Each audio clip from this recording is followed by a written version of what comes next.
Shaitanirrajim. Bismillahirrahmanirrahim.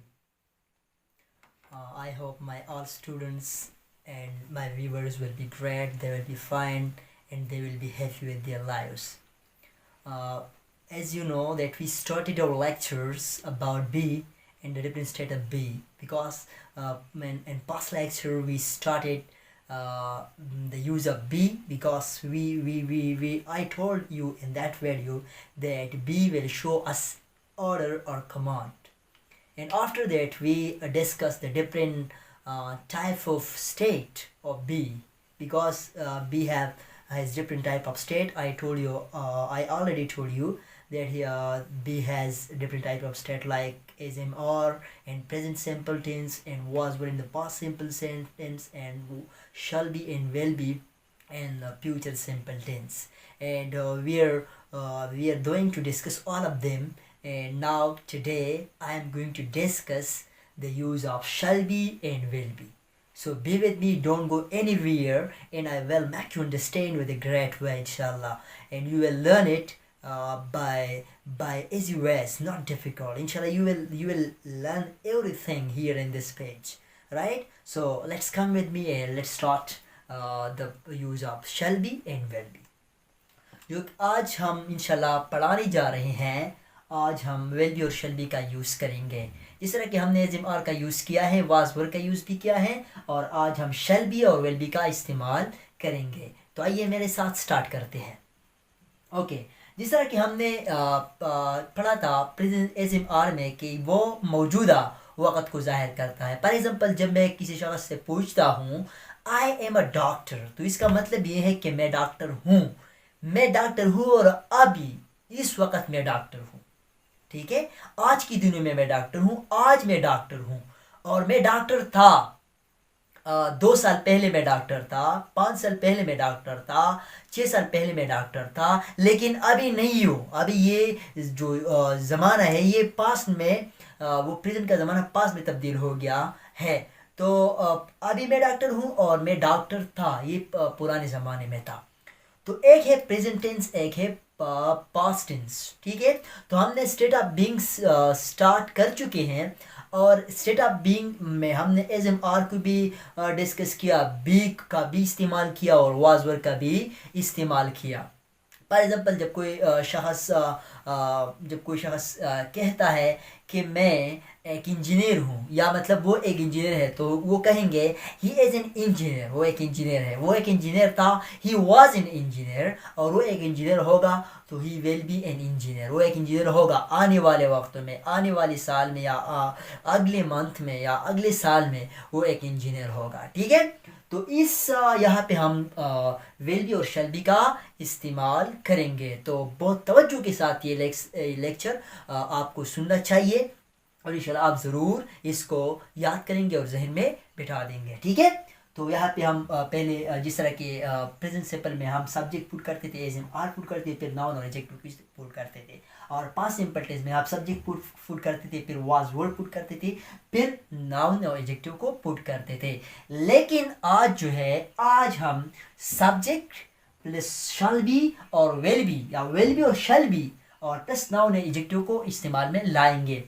अभी सवाल ये पैदा होगा कि कब शैल बी का इस्तेमाल होगा और कब विल बी का इस्तेमाल होगा। तो याद रख लीजिए, बहुत ही आसान है।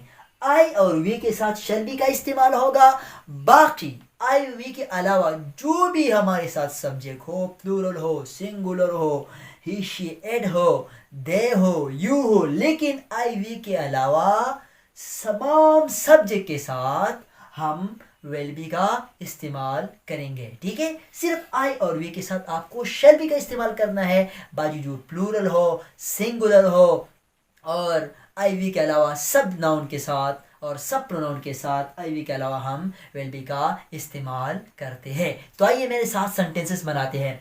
इसमें एक किस्म का फॉर एग्जाम्पल एक किस्म का प्रेडिक्शन, या मतलब हमको कहते हैं पेशगोई, जिसको हम पेशगोई कहते हैं, पेशगोई को इसमें इस्तेमाल में लाएंगे, या मतलब अब हम शक की बुनियाद पर एक बात करते हैं। फॉर एग्जाम्पल, कोई शख्स मुझसे सवाल करता है या सवाल पूछता है मुझसे कि असलम कहाँ है, तो मैं कहूँगा मुझे तो उसका पता नहीं कि असलम कहाँ है, लेकिन मैं एक शक की बुनियाद पर कहूँगा कि असलम घर पर होगा, असलम घर पर होगा।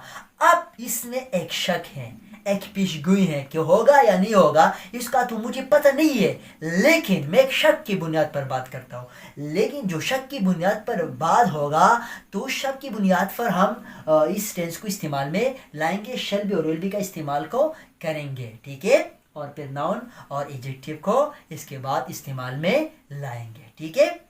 तो फॉर एग्जांपल, और इसके आखिर में ये जो इसके किस्म सेंटेंस है, वहाँ पे प्रेजेंट सिंपल में है आता था, हूँ आता था, हैं आता था, और पास में ता आता था, ती आती थी, थे आते थे, वो वहाँ इस्तेमाल होता था।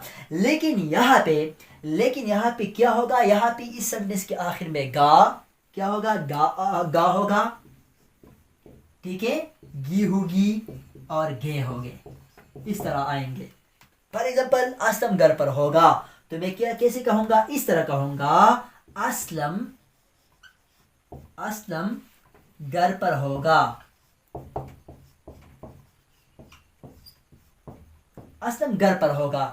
यहाँ क्या हो गया, यहाँ पे असलम घर पर होगा, यानी गा पर खत्म हो गया। इस किस्म के सेंटेंस गा गी गे पर खत्म होंगे, और प्रिंसिपल में है हूँ पर खत्म होंगे, और पास में तातीते पर खत्म होंगे, ठीक है।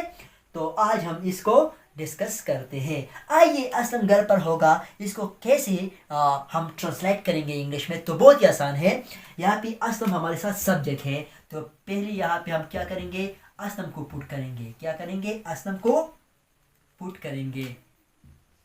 असलम को मैंने पुट किया। फिर इसके बाद मैंने आपको कहा था कि आई वी के साथ शैल भी आएगा, बाकी तमाम सब्जेक्ट के साथ विल बी इस्तेमाल होगा। तो यहाँ मैं क्या करूँगा, विल बी का इस्तेमाल करूँगा। असलम विल बी घर पर होगा, at Aslam will be at home, ठीक है। असलम घर पर होगा, असलम घर पर होगा। तो Aslam will be at home, इसमें एक किस्म का शक और पेशगोई पाया जाता है। मुझे पता नहीं है असलम घर पर होगा या नहीं होगा, लेकिन मैंने एक शक की बुनियाद पर और एक पेशगोई की कि होगा या नहीं होगा। जिस तरह खबरों में, न्यूज़ में आता है कि कल बारिश होगा, बारिश होने का इम्कान है। इस तरह इम्कान वाली चीज किस्म के सेंटेंस में हम इस किस्म के फ्यूचर के प्रेडिक्शन के लिए, पेशगोई के लिए हम इस किस्म के सेंटेंसेस को इस्तेमाल में लाते हैं। आइए मजीद चलते हैं, मजीद इसमें सेंटेंस को डिस्कस करेंगे। वो फॉर एग्जाम्पल, जब कोई शख्स मुझसे कहता है अहमद कहाँ है, तो मैं कहूँगा असलम अहमद। कोई शख्स मुझे कहता है कि असलम कहाँ होगा, तो मैं कहूँगा Ahmad will be in hospital, Aslam अस्पताल में होगा। क्या कहूँगा, फॉर एग्जाम्पल, जब कोई शख्स मुझसे कहता है कि मैंने तो अहमद ज़्यादा दिनों से नहीं देखा, वो कहाँ होगा, तो मैं कहूँगा कैसा होगा, कहाँ होगा, तो मैं कहूँगा Aslam will be ill, Aslam बीमार होगा। अभी मुझे तो पता नहीं है कि बीमार होगा या नहीं होगा, लेकिन ये एक शक और पेशगोई और मतलब एक इम्कान की बुनियाद पर ये मैं बात करता हूँ, इस पर मैं श्योर नहीं हूँ। जिस काम पर श्योरिटी ना हो, इसके लिए हम एक किस्म के सेंटेंस को इस्तेमाल में लाते हैं, ठीक है। तो आइए, फॉर एग्जाम्पल, इस किस्म सेंटेंस को हम बनाते हैं, अहमद बीमार होगा, अहमद बीमार होगा, ठीक है। अहमद बीमार होगा, इसका मुझे पता नहीं कि बीमार होगा या नहीं होगा, लेकिन इसको मैंने एक पेशगोई के, एक शक की बुनियाद पर ये बात की, ठीक है। तो आइए इसको ट्रांसलेट करते हैं इंग्लिश में। कैसे ट्रांसलेट करूँगा, पर यहाँ मैं इस तरह ट्रांसलेट करूँगा। यहाँ पे इस तरह कहूँगा कि साथ सब्जेक्ट है, बीमार यहाँ पर एडजेक्टिव है, और होगा हमारे साथ विल बी की जैसे हम इस्तेमाल करते हैं। पहले हम कुछ सब्जेक्ट पुट करते हैं। सब्जेक्ट हमारे साथ क्या है, अहमद है, क्या है, अहमद है, ठीक है। अहमद को हमने पहले पुट किया।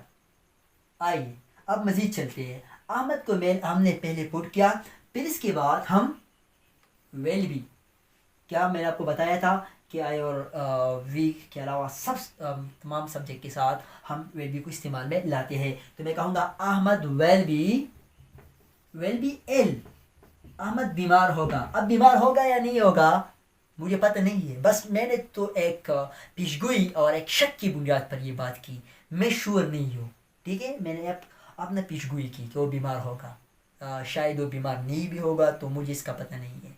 बस मैंने एक शक की बुनियाद पर यह बात की, ठीक है। आइए मज़ीद सेंटेंसेस बनाते हैं। बस अगर कोई शख्स मुझसे कहता है कि रहमत कहाँ होगा, रहमत कहाँ होगा। रहमत एक लड़की का नाम है, और कोई शख्स मुझसे कहता है कि रहमत कहाँ होगा, तो मैं रहमत क्या होगा, एक कंप्यूटर ऑपरेटर होगा। तो मैं इस तरह कहूँगा रहमत। रहमत हमारे साथ सब्जेक्ट है, फिर इसके बाद हम वेल बी पुट करेंगे, वेल बी, और फिर इसके बाद computer Ahmad will be a computer operator. इसका मतलब है कि वो एक कंप्यूटर ऑपरेटर होगा, computer operator, right, computer operator होगा। अब होगा या नहीं होगा मुझे इसका कोई पता नहीं है। आइए अब हम आई और वी पर सेंटेंसेस बनाते हैं। मैं मुस्तकबिल में फॉर एग्जांपल मैं एक राइटर होगा, मैं एक आखर होगा, मुसन्निफ होगा, तो मैं किस तरह कहूँगा, इस तरह कहूँगा आई शैल बी, कहूँगा आई शैल बी।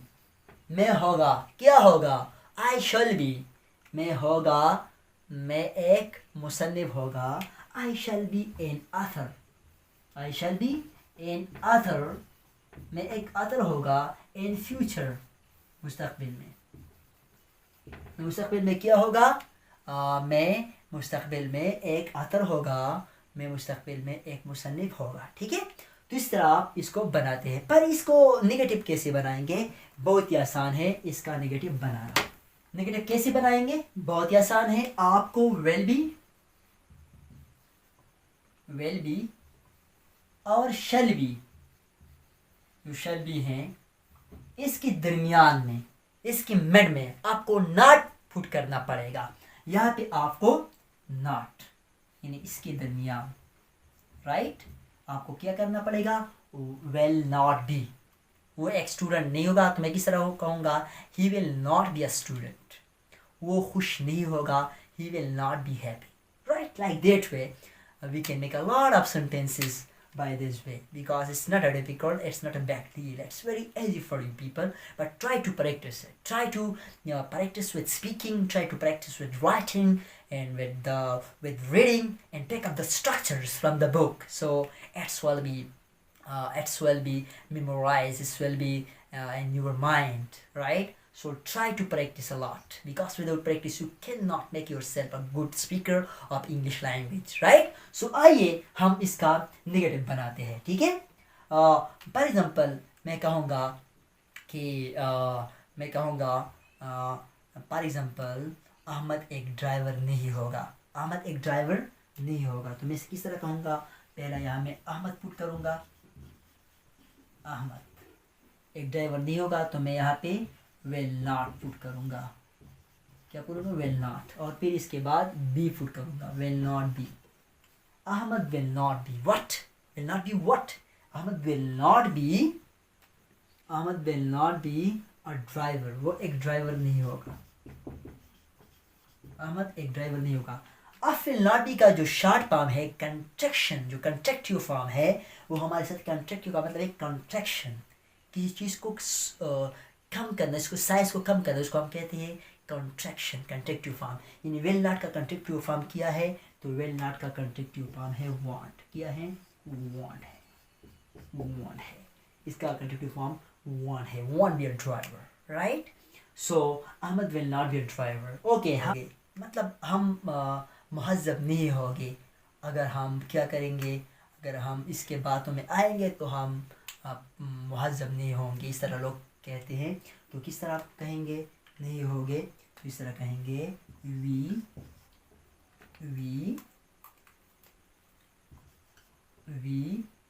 शॉ।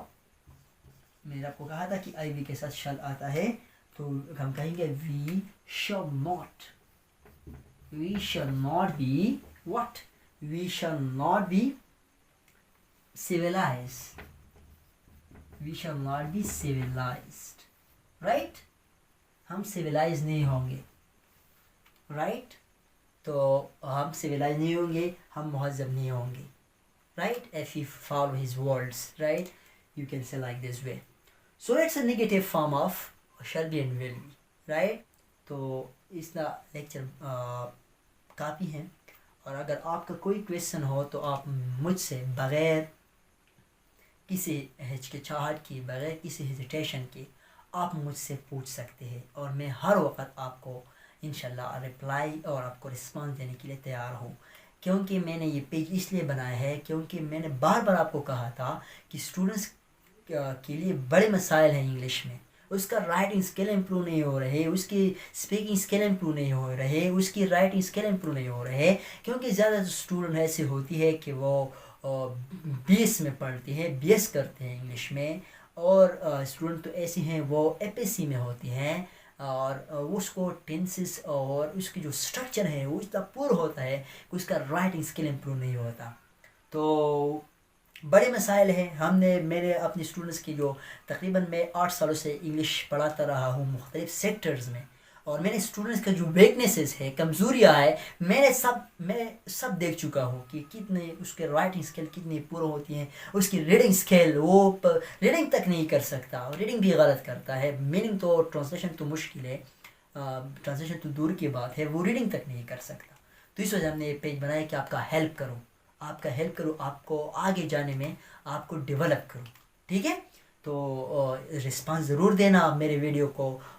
ये मेरे वीडियो नहीं, ये आपके लिए, ये आपकी वीडियोस है। तो अगर आप अपने लिए फ़ायदा और आप अपने आप को मुफीद करना चाहते हैं तो औरों को भी मुफीद करना होगा। तो मेरे वीडियो और ये वीडियो को सब लोगों तक वायरल करना है, शेयर करना है, राइट, गुड रिस्पांस देना है। अगर आप मुझे अच्छे रिस्पांस दोगे तो मैं इंशाल्लाह मज़ीद अच्छे अच्छे वीडियोस आपके लिए लाऊंगा। तो thank you so much for listening and for watching, and inshallah I will come with a new lectures, inshallah that's will be great for you people. Thank you so much. Wassalam.